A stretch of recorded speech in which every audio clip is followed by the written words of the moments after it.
صفحہ 316 سورۃ النور آیت نمبر 4 اور 5۔ اعوذ باللہ السمیع العلیم من الشیطان الرجیم، بسم اللہ الرحمن الرحیم۔ والذین یرمون المحصنات ثم لم یأتوا بأربعۃ شہداء فاجلدوہم 80 جلدۃ ولا تقبلوا لهم شہادۃ ابدا واولئک هم الفاسقون الا الذین تابوا من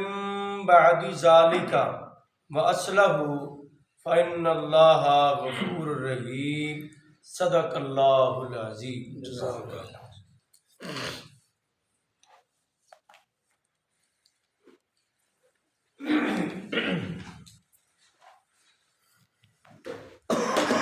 اور وہ لوگ جو پاک دامن عورتوں پر بہتان لگاتے ہیں، ثم لم یأتوا بأربعۃ شہداء، پھر وہ 4 گواہیاں بھی پیش نہیں کر پاتے، فجلدوہم 80 جلدۃ، انہیں 80 کوڑے مارو،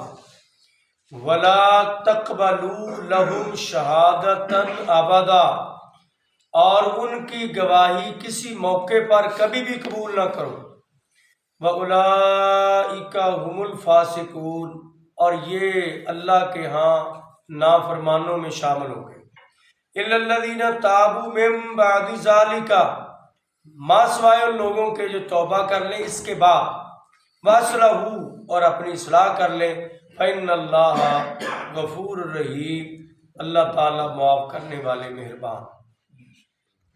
اور وہ لوگ جو پاک دامن عورتوں پر بہتان بازی کرتے ہیں،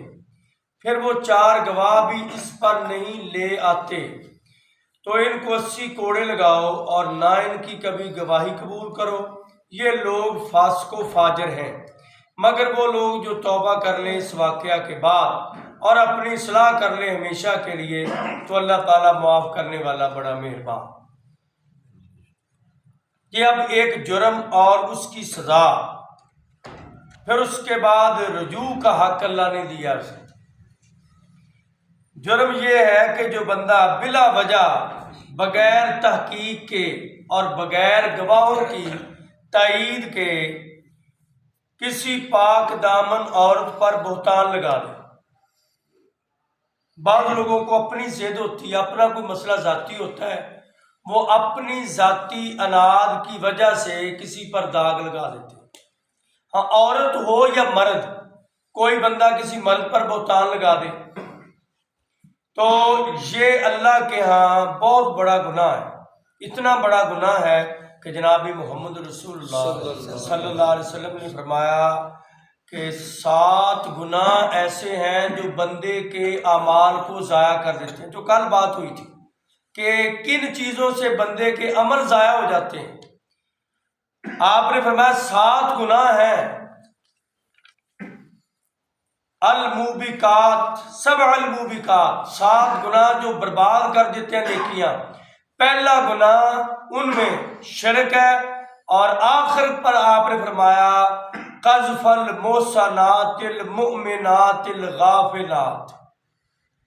پاک دامن عورتوں پر بہتان لگانا جو بے خبر ہے، ان کو پتہ بھی نہیں کہ ہمارے متعلق یہ پلاننگ ہو رہی ہے۔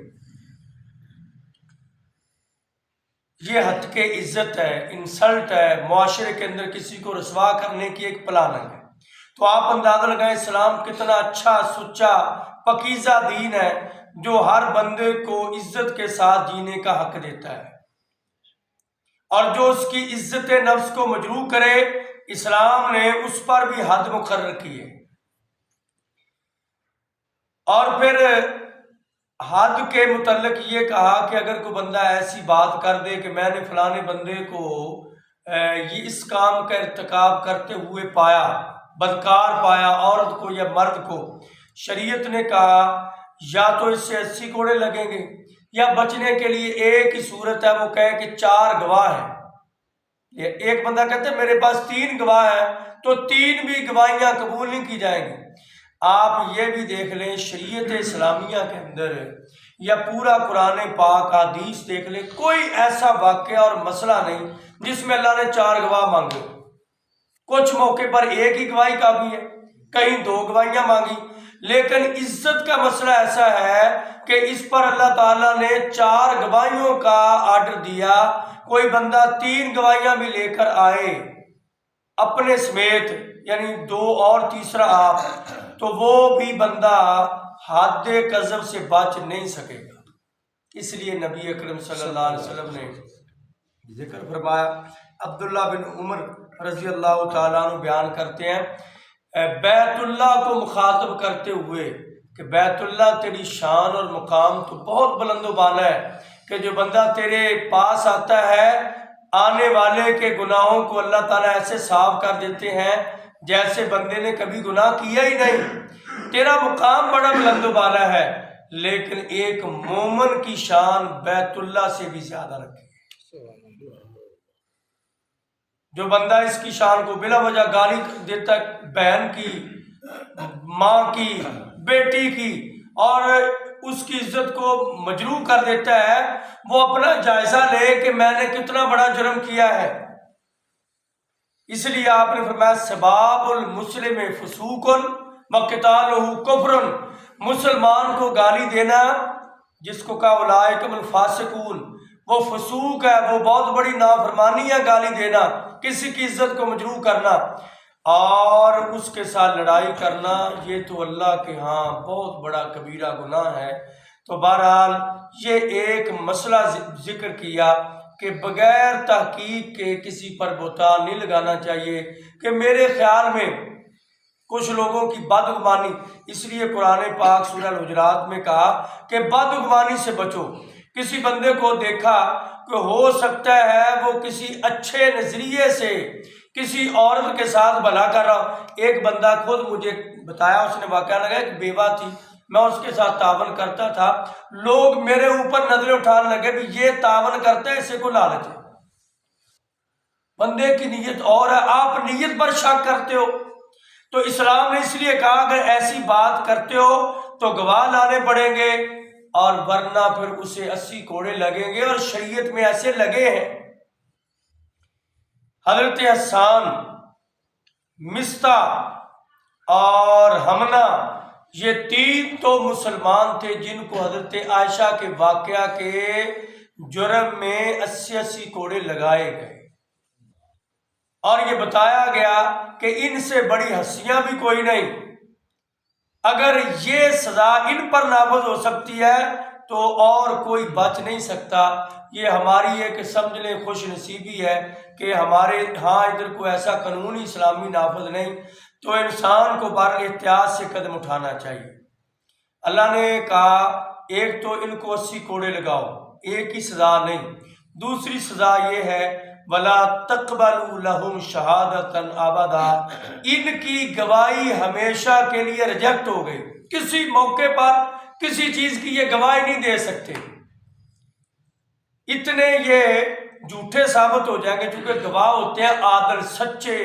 منصف، اچھے بندے، یہ چونکہ ایک گناہ کا ارتکاب کر بیٹھے ہیں، کسی موقع پر زندگی کے کسی موڑ پر کسی مسئلے پر گواہی کی ضرورت پڑے، یہ گواہی دینا چاہیں بھی تو ان کی گواہی قابل قبول نہیں سمجھی جائے گی۔ تیسری سزا یہ ہے وَأُولَٰئِکَ هُمُ الْفَاسِقُونَ، یہ فاسق و فاجر اللہ کی نظر میں ٹھہر گئے، نافرمانوں کی صاحب میں شامل ہو گئے۔ اچھا، پھر اس سے آگے اللہ نے اپنے رحم و کرم کا تذکرہ کرتے ہوئے فرمایا کہ انہوں نے جرم کیا، ہم نے قانون بتا دیا، قانون، اور قانون کے نتیجے میں سزا بھی ذکر کر دی، لیکن اللہ اتنا مہربان ہے جو بندہ اس کے بعد سچی توبہ کر لے، نیت کر لے کہ آج کے بعد ایسا جرم میں نے نہیں کرنا، جب تک تصدیق نہ ہو جائے تو اللہ تعالیٰ اس بندے کو معاف کرنے کے لیے تیار ہے۔ الا الذین تابوا من بعد ذالک، جو بندہ اس کے بعد بھی توبہ کر لے، واصلحوا، اور اپنی نیت درست کر لے کہ آج کے بعد میں نے کسی کی نیت پر شک نہیں کرنا، بس اس کا معاملہ۔ اور مفسرین نے کہا اگر بندہ چھپ کر کوئی برائی کرتا ہے نا، وہ لوگوں کی نظروں میں نہیں، ایک بندے نے دیکھا ہے، اب وہ اگر بتائے، بالفرض میں کہتا ہوں میں نے دیکھا اور حقیقت میں دیکھا ہو، تو اگر میں آپ کو کہوں یہ بندہ فلانا زید بشر اس نے یہ کام کیا ہے، تو شریعت کے اس قانون میں میرے پاس تو گواہ نہیں ہے، اگر میں بتاؤں گا تو گواہ لانے پڑیں گے، گواہ ہے نہیں، نتیجتاً مجھے سزا ملے گی۔ تو اس لیے شریعت نے کہا کہ اگر وہ چھپ کر رہا ہے برائی کو چھپا دو، جسے ہم کہتے ہیں مٹی ڈال دو، اور